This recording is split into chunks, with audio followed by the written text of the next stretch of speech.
Hi guys, we talked only in the last video about the possibility of the upcoming energy crisis facing Western Europe, facing the UK, and how to prepare for that. Since making that video, things have accelerated quite quickly.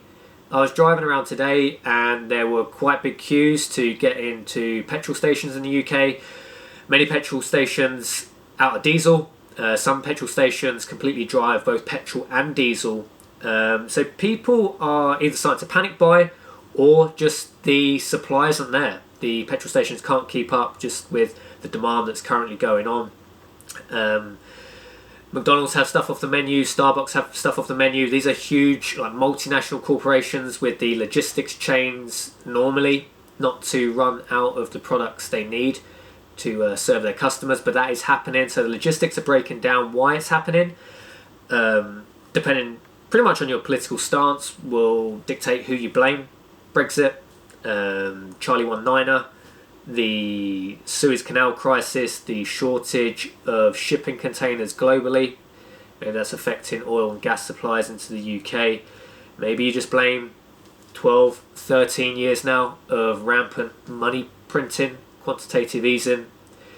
That creates inflation. Usually with inflation comes shortages of real goods, because when the money starts becoming worth less, then it's worth changing that money for tangible stuff. Maybe we'll see in that. Maybe it's just inflation, the start of a prolonged and maybe vicious period of inflation, which is particularly bad for the working and middle classes. This seems to be somewhat started as an energy crisis. This is how it's first played in the media, but even if it is just natural gas and, say, petrol, diesel, things quickly compound. Many factories, power stations, you need petrol and diesel to get stuff around the country. Even if it just is only located in the energy crisis and natural gas and petrol and diesel, which I don't think it is. I think the shortages we're now seeing are fairly widespread. But things quickly compound. Even if you just have a shortage of petrol and diesel, that has huge knock-on effects, especially in the just-in-time delivery system we have in the modern world. For obvious reasons, it's very efficient. Orders come in to the nearest 1, maybe 2% on what they need for the task at hand. When you start getting logistics break down, that quickly compounds, and then those shortages lead to shortages in other industries, and the whole thing quickly turns into a big mess. So bear in mind, while this obviously isn't a crisis at the moment, there may be a few people that can't get to work because they can't get petrol for their car, but at the moment it's fairly contained. As time goes on, it's not to say that the situation can't get worse. Maybe it won't. Maybe things will just get better, but in my opinion, it pays to be prudent in this situation. So I've done these kind of videos before on being prepared. I'm not like an out there kind of prepper, but I think some level of preparations are prudent, especially with what we're seeing going on in the world at the moment. So, the first one to start with is water. Water's critical. We can only go days, 3 days without drinking. It's highly unlikely in the UK that we'd ever have a situation, for large parts of the country where the mains water supply goes down. That's very, very unlikely. But water's so critical. It's pretty much the number one to be thinking about. It's very easily solved. Life straws, soya water filters, some kind of distillation, whether it's distilling via the sun, solar, or using gas or a fire to distill water. It's very easy to get around. Just familiarise yourself with how to obtain clean water, drinkable water, if you need it, because it's pretty much number one. And although it's very unlikely you'll need to use it, I think it's definitely one to just know how to do. Because if the mains water does go off, life expectancy in the UK is going to rapidly drop for a lot of people who don't have the ability to obtain clean water. Food, again, in the UK, we don't really have adverse weather conditions in the UK by and large, unless you live in some extreme parts of the UK, like extreme parts of Scotland. By and large, we don't really have adverse weather in the UK, but when there is, even when there's a few inches of snow on the ground, people panic buy because they're not used to seeing stuff like that. And you go into Asda, you go into Tesco, and the shelves are stripped bare of fresh fruit, fresh veg, milk, eggs, bread, just all the daily stuff people use, because people just panic. And as the situation gets worse, it's quite likely we'll see shortages in supermarkets, and also supermarkets are struggling logistically with lack of HGV drivers, potentially lack of fuel for getting the trucks on the road. So this is easily solved. A few extra bags of rice, maybe a few of those big 20-kilogram bags of rice you get often those high street kind of shops, Indian shops. They sell those huge bags of rice. 2 of those 20-kilogram bags of rice, that's a huge amount of calories that will sustain you for a long period of time. Yes, rice may be a little bit boring. Get some nice sauces, whatever you like, chili sauce, sweet and sour sauce, rice, maybe some frozen veg in the freezer. You can live almost indefinitely just off frozen vegetables, boiled up with some rice. You can sustain yourself almost indefinitely. It's probably not an exciting diet, but it's definitely a survival diet. And if you're sensible with it, bags of pasta, bags of rice, put the oldest ones to the front of your pantry, to your cupboard, put the newest ones to the back, and just be continually rotating. And once you're in a system like that, it's pretty much self-sustainable, and you'll always have a bulk of calories. If there is a week, 2 weeks, 3 weeks you need to go with not being able to do your normal shop at your local supermarket, you've got that bulk of calories there to protect yourself, to protect your family. Heating, obviously this is being sold. The shortages that we're seeing at the moment are initially being sold. Obviously the shortage of natural gas is real, but I think the shortages we're seeing are a lot more than just natural gas, a lot more than just diesel, petrol. I think we're seeing widespread shortages across many sectors and across many industries now. But obviously the natural gas one is real, and we talked about this in the last video. You want to consider how you can heat your home, how you can cook. Say you've got your potable water, your drinking water, you've got your rice, but the mains gas is off, but the national grid is down, your electricity's off. How are you going to cook that? So wood burning stove, jet boil gas cooker. You can boil up water in a jet boil. Very efficient way of cooking rice is a flask. You just boil up your water in your jet boil, put a few handfuls of rice in your thermos flask, boiling water in there, put the lid on. 20 minutes, 30 minutes later, you've got edible rice in there. That's a very efficient way because you don't need to burn much gas doing that. Jet boils are obviously pretty juicy on the gas, so if you burn one for a long period of time, you're going to quickly run out of your canister. The big canisters for things like jet boils are good. You don't need the really small 100-gram ones because you're not climbing Everest at the end of the day. It's in your house, it's in your in your cupboard. You get the big cans. I don't know how much they weigh, like 400-gram cans. They will last a while on a jet boil, especially if you're just literally boiling the water up, putting it in a flask, putting it in a thermos to keep that boiling water, and doing cooking in a thermos as well. It's a very efficient way. You want to consider how you're going to heat your house. Many houses in the UK, flats etc., don't have the ability to run a chimney. So I've looked at, this is the caravan at the moment, we'll be moving out of here in the next few days. But when I'm in the house, you want to consider, how could I run a wood burning stove in here, my portable wood burning stove? How could I jig it up in here? Maybe some plywood, open up a window, plywood it out to the size of the window, drill a hole in it, get some thermal tape. You get that tape, insulating tape they wrap around exhaust. I mean, yes, don't tell the council you're doing it, but this is a worst case scenario. It's a real fire risk, so you'd only do that in a real crisis situation where it's very cold and you need to heat your house. It's certainly not ideal. You certainly would never do it in any other situations besides a crisis situation. But heat is critical. If the gas was down for a sustained period of time, people aren't going to be very happy. And if you're one of the people that could heat your home still during that scenario, that's going to be a very good thing. Again, petrol and diesel shortages, transportation, cycling, learning how to just carry large amounts of weight on your back, because if your town is out of supplies, but there's supplies somewhere else, you're going to have to get that somehow. So cycling, having a bagged big Bergen, you can just whack stuff in. That's going to be, because if the petrol goes down and electricity's down at the same time, whether you've got an electric car, whether you've got a petrol car, isn't going to do you much good. So, I mean, cycling, pretty old school, but it's effective. Maybe have a bike that you've got panniers on. So, yeah, you can get down, if your local Tesco has supplies, you just cycle down there, whack stuff on your panniers, and cycle home. and then you're good to go.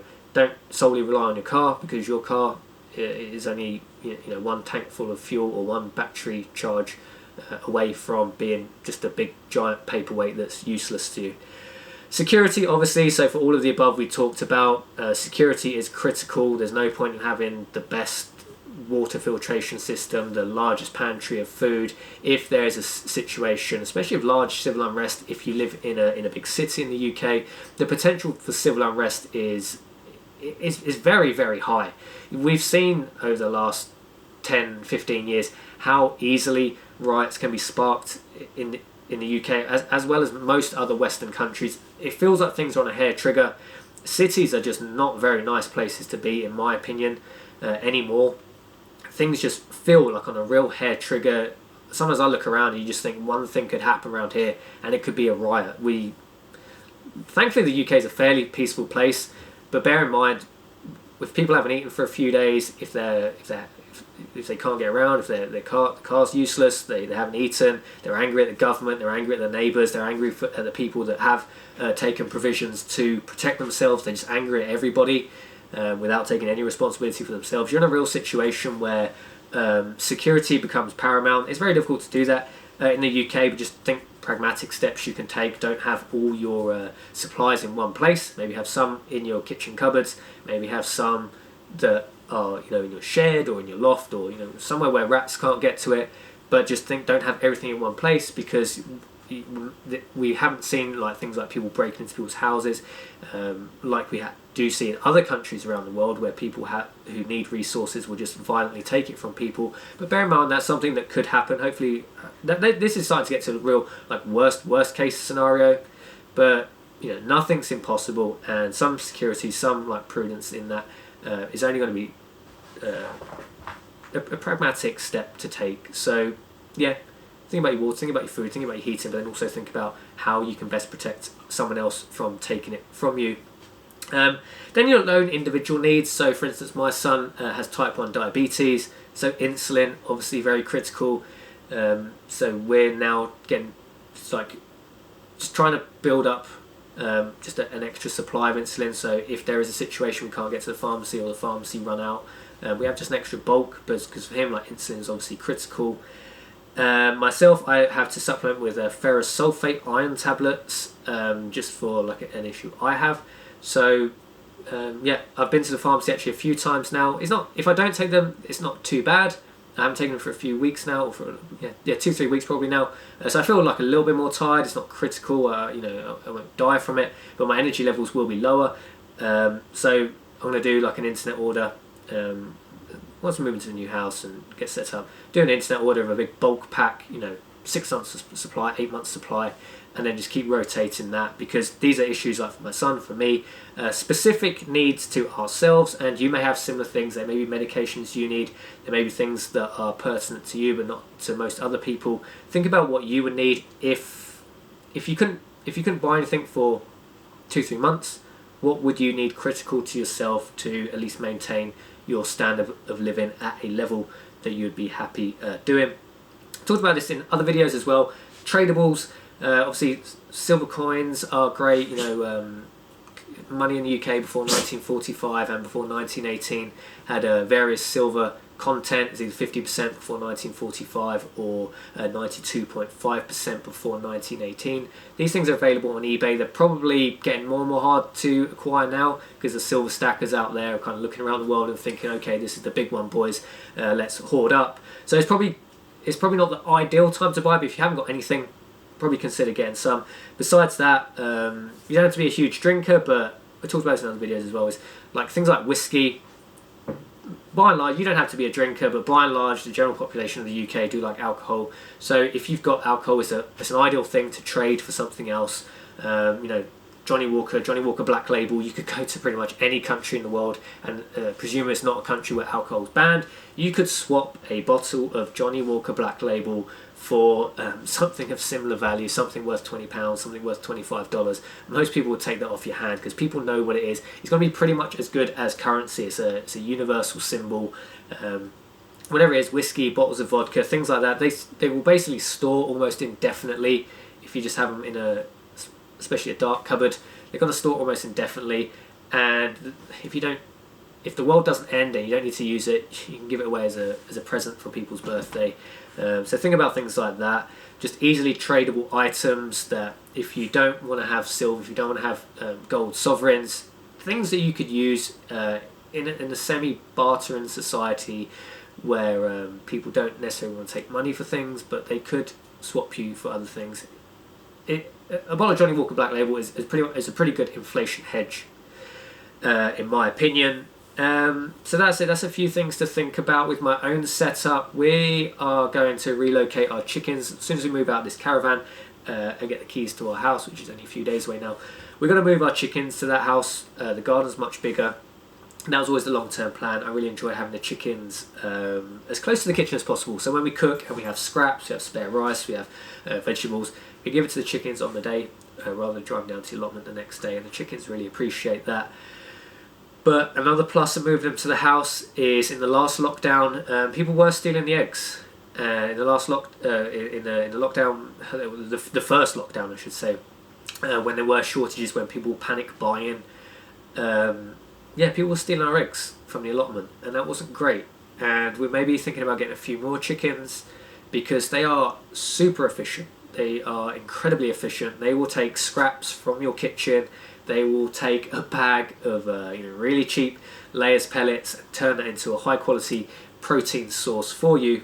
Chickens are absolutely amazing, and they are good in this kind of crisis because 4 chickens most days you're going to get 4 eggs, maybe 3 eggs.